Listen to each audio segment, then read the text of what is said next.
ప్రజల పక్షాన పనిచేసినటువంటి వ్యక్తే నిజమైనటువంటి ప్రజానాయకుడని చెప్పి మనందరికి కూడా తెలుసు. గత 5 సంవత్సరాలు హ్యూజ్ మ్యాండేట్ వచ్చింది. 151 స్థానాలతో ఒక వ్యక్తి ఈ రాష్ట్రానికి ముఖ్యమంత్రి అయ్యాడు. అధికారం ఉన్నటువంటి 5 సంవత్సరాలు కేవలం ప్యాలెస్కే పరిమితమై ఈ రాష్ట్రంలో ఏమి జరుగుతుంది, ప్రజలు ఏ ఇబ్బందులు పడుతున్నారు, అటు పత్రికలు కానీ మీడియా కానీ ప్రతిపక్షాలు కానీ ఎంత గోచించినా సరే ఒక్కరోజు కూడా వెళ్ళి చూసినటువంటి సందర్భాలు లేనటువంటి నాయకుడు. ఇటువంటి నాయకుడు ఈ రాష్ట్రంలో ఉండకూడదు, ఇటువంటి వ్యక్తి అసలు రాజకీయాలకే పనికిరాడు అని చెప్పి 5 కోట్ల మంది తెలుగు ప్రజలు మొన్న జరిగినటువంటి ఎన్నికల్లో చిత్తుగా ఓడించి ఇంటికి పంపించిన విషయాన్ని ఒక్కసారి గుర్తు చేస్తున్నాను. గెలుపు ఓటములు సహజం, ఒక రాజకీయ పార్టీకైనా ఒక వ్యక్తికైనా సహజం. ఎవరమైనా సరే ఓడిపోయేటప్పుడు ఎందుకు ఓడిపోయాం, కారణాలు ఏమిటని అన్వేషించుకొని ముందుకెళ్ళాలి. కానీ ఈరోజు ఆ వ్యక్తి పరిస్థితి చూస్తుంటే, మాటలు వింటుంటే ఆ వ్యక్తి పూర్తిగా స్థితి పూర్తిగా లేనటువంటి వ్యక్తిగా మాట్లాడుతున్నాడు.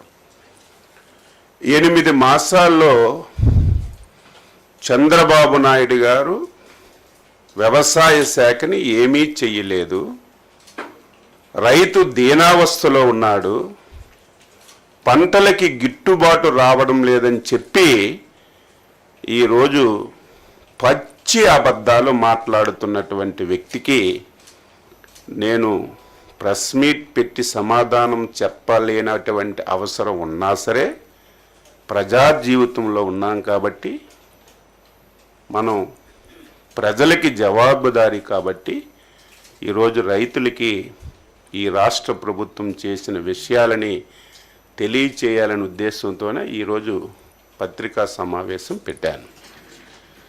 5 సంవత్సరాలు ఈ రాష్ట్రంలో ప్రధానమైనటువంటి శాఖలు 70% మంది బతుకుతున్నటువంటి శాఖలు, ఈ రాష్ట్రానికి ఆదాయ మార్గాలను తీసుకొస్తున్నటువంటి శాఖల్ని 5 సంవత్సరాలు తాళమేసి బిగించినటువంటి వ్యక్తి ఈరోజు ఆ శాఖల గురించి మాట్లాడుతున్నాడు. ఈరోజు వ్యవసాయ అనుబంధ శాఖలు ఈ రాష్ట్రంలో 60-70% మంది వ్యవసాయం అనుబంధ రంగాల మీద ఆధారపడ్డారు.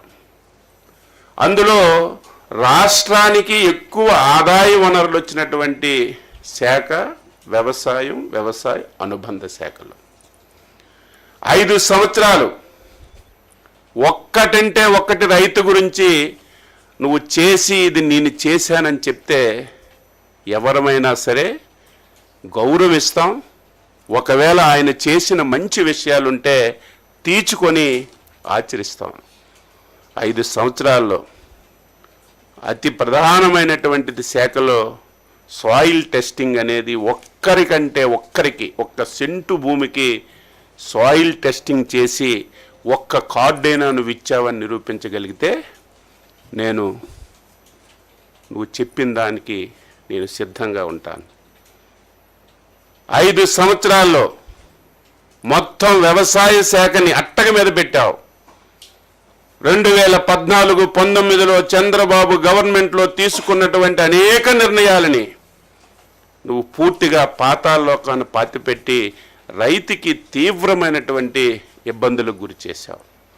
5 సంవత్సరాల్లో మెకనైజేషన్ కింద 1 పైసా అంటే 1 పైసా నువ్వు ఖర్చు పెట్టావని లెక్కలు చూపించు.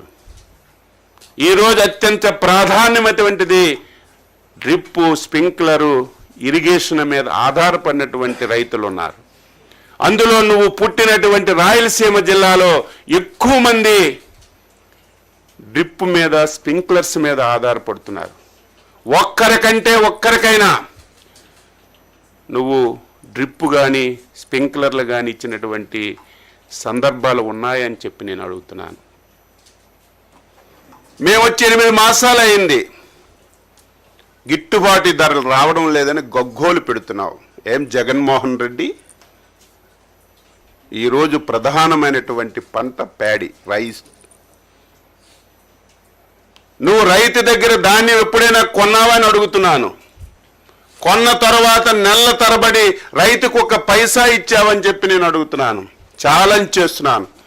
మేము అధికారం వచ్చిన నాటికి 1600 కోట్లు ధాన్యం కొన్నటువంటి రైతులకు నువ్వు బకాయి ఉంటే, ఆర్థికంగా సమస్యలున్నా ఇబ్బందులున్నా రైతే మనకి ప్రాధాన్యతని 1600 కోట్లు నువ్వు పెట్టినటువంటి బకాయిలు తీర్చినటువంటి ప్రభుత్వం ఈ ప్రభుత్వం కాదని నువ్వు చెప్పగలవని అడుగుతున్నా. ఈ సంవత్సరం ఖరీఫ్లో ధాన్యం కొన్నటువంటి 2 గంటల్లోనే రైతుకు డబ్బులు ఇచ్చి ఆదుకున్నది మా ప్రభుత్వం కాదో అవునో నువ్వే సమాధానం చెప్పాలి. ఈరోజు ఏ పంటకి ఇబ్బంది వచ్చినా, మొన్న కందులకి ఇబ్బంది వస్తే నాఫెడ్ని దించుకున్నాం. టమాటా ధర తగ్గిపోతే మార్కెట్ కమిటీల ద్వారా ఒక రేట్ ఫిక్సేషన్ చేసి టమాటాలు కొని మార్కెట్ యార్డుల ద్వారా, రైతు బజార్ల ద్వారా అమ్మక చేశాం.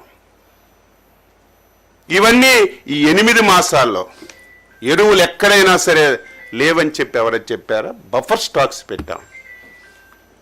ప్రకృతి విపత్తులు నువ్వెప్పుడైనా ఇన్సూరెన్స్ కానీ ఇన్పుట్ సబ్సిడీ కానీ ఇచ్చిన దాఖలాలు ఉన్నాయా? మేము అధికారం వచ్చిన తర్వాత 5 సార్లు సైక్లోన్లు వచ్చాయి, తుఫాన్లు వచ్చాయి.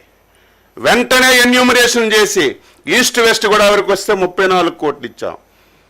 ఈరోజు కృష్ణా జిల్లాలో వరదలు వస్తే 20 రోజుల్లో ఎన్యూమరేషన్ చేసి రైతుకి, కౌలు రైతుకి డబ్బులు ఇచ్చింది మా ప్రభుత్వం కాదో ఒక్కసారి నువ్వు చెప్పమని చెప్పి ఈ సందర్భంగా కోరుతున్నాను. ఈరోజు గుంటూరు మిర్చి యార్డ్ దగ్గరికి వెళ్ళావు. అబద్ధాలంటే అబద్ధాలు. అసలు ఎవడైనా నవ్వుకుంటాడని కూడా చూడకుండా ఇప్పుడే ఆకాశం నుంచి వచ్చినటువంటి వ్యక్తిగా మాట్లాడుతున్నావు. జగన్మోహన్ రెడ్డి, మాకంటే ముందు 5 సంవత్సరాలు ఈ రాష్ట్రానికి నువ్వు ముఖ్యమంత్రి. గుంటూరు మిర్చి యార్డ్ ఇప్పుడే పుట్టలేదు, నువ్వు ముఖ్యమంత్రి ఉన్నప్పుడు పుట్టింది. అంతకుముందు చంద్రబాబు నాయుడు గారు ముఖ్యమంత్రిగా ఉన్నప్పుడు కూడా గుంటూరు మిర్చి యార్డ్ ఉంది. దాని చరిత్రను ఒకసారి తెలుసుకోకుండా ఇష్టానుసారంగా చెప్పిందే చెప్తే, అబద్ధాలు చెప్తే, ఒక పనికి మాలిన పేపరు, టీవీ ఉందని స్క్రోలింగ్ లేస్తే ప్రజలు నమ్ముతారు అనుకుంటే నీ అవివేకం అని చెప్పి నేను ఘంటాపదంగా చెప్పదలిచాను. ఈరోజు మిర్చి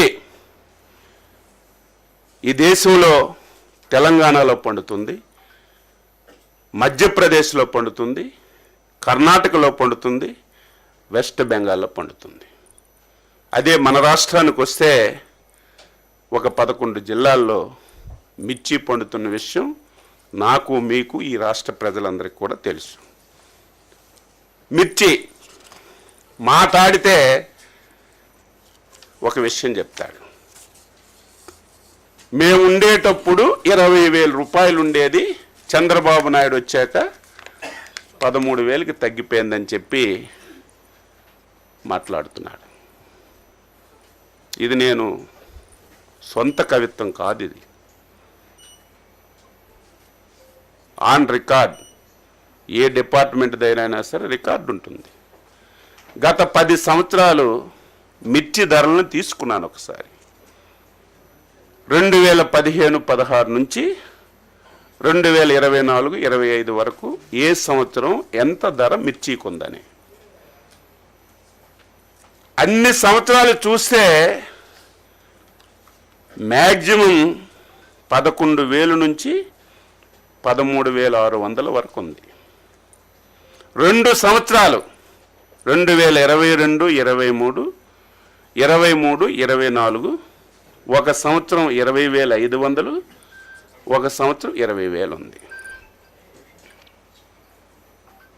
ఇది నేను ఏదో 13,000 ఉంది, 14,000 ఉంది, రైతుకి ఇప్పుడు ఇచ్చేస్తున్నామని చెప్పి నేను ప్రభుత్వం తరపున చెప్పడానికి సిద్ధంగా లేను.